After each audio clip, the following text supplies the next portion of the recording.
Solar roof top ಹಾಕಿಸ್ಕೊಳ್ಬೇಕಾದ್ರೆ ಈ 4 ವಿಷಯ ಮರಿಬೇಡಿ. ಮೊದಲನೇದೇನು ಅಂತಂದರೆ, ಒಂದು ಸೋಲಾರ್ ರೂಫ್ ಟಾಪ್ ಹಾಕಿಸ್ಕೊಳ್ಬೇಕಾದ್ರೆ ನೀವು ಒಂದು ವಾರಂಟಿ ಬಗ್ಗೆ, ಅಂದರೆ ಲೈಕ್ ಪ್ಯಾನಲ್ ವಾರಂಟಿ, ಅದು ನಿಮಗೆ ಪರ್ಫಾರ್ಮೆನ್ಸ್ ವಾರಂಟಿ ಇರ್ಬೋದು, ಗ್ಯಾರಂಟಿ ಇರ್ಬೋದು. ಯಾಕೆ ಅಂತಂದರೆ ಪರ್ಫಾರ್ಮೆನ್ಸ್ ವಾರಂಟಿ 25-30 ವರ್ಷ ಕೊಡ್ತಾರೆ, ಮತ್ತು ಪ್ರಾಡಕ್ಟ್ ಗ್ಯಾರಂಟಿ ಬಂದು 12 ಇಯರ್ಸ್ ಕೊಡ್ತಾರೆ. ಇದನ್ನು ಮರಿಬೇಡಿ.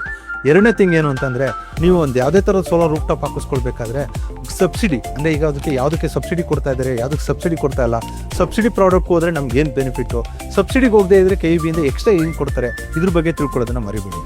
ಮೂರನೇ ಪಾಯಿಂಟು, ನೀವು ಹಾಕಿರೋ ದುಡ್ಡು, ಅಂದರೆ ನೀವು ಎಷ್ಟು ಇನ್ವೆಸ್ಟ್ ಮಾಡಿರ್ತೀರಾ ಅದ್ರದ್ದು ಪೇ ಬ್ಯಾಕ್ ಎಷ್ಟು ವರ್ಷದಲ್ಲಿ ಬರುತ್ತೆ ಅದ್ರ ಬಗ್ಗೆ ತಿಳ್ಕೊಳ್ಳಿ. ಯಾಕೆಂದರೆ ಯಾವುದೇ ಒಂದು ಸೋಲಾರ್ ಪ್ರಾಡಕ್ಟ್ ಹಾಕಿದ್ರು ನಮ್ಮ ಅಂದಾಜು ಪ್ರಕಾರ 4-5 ವರ್ಷದಲ್ಲಿ ಆ ದುಡ್ಡು ವಾಪಸ್ ಬಂದ್ಬಿಡಬೇಕು. ಅದ್ರ ಬಗ್ಗೆ ನೀವು ಖಾತ್ರಿ ಮಾಡ್ಕೊಳ್ಳಿ.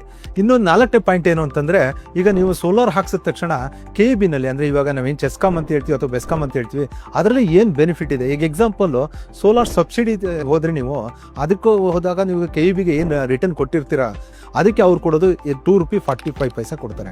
ಅದೇ ನೀವು ಸಬ್ಸಿಡಿಗೆ ಹೋಗದೆ ಇದ್ರೆ ₹3.87 ಕೊಡ್ತಾರೆ. ಇದ್ರ ಬಗ್ಗೆ ತಿಳ್ಕೊಳ್ಳೋದು ಒಳ್ಳೆಯದು. ಸೋಲಾರ್ ರೂಫ್ ಟಾಪ್ನ ಹಾಕಿಸ್ಕೊಳ್ಳಿಕ್ಕೆ ಡಿಸೈಡ್ ಮಾಡೋದು ಸ್ಮಾರ್ಟ್ ಡಿಸಿಷನ್, ಬಟ್ ಅದ್ರ ಬಗ್ಗೆ ಇನ್ಫಾರ್ಮೇಷನ್ ತೊಗೊಳೋದಿದೆಯಲ್ಲ, ಅದಕ್ಕಿಂತ ಸ್ಮಾರ್ಟ್ ಡಿಸಿಷನ್.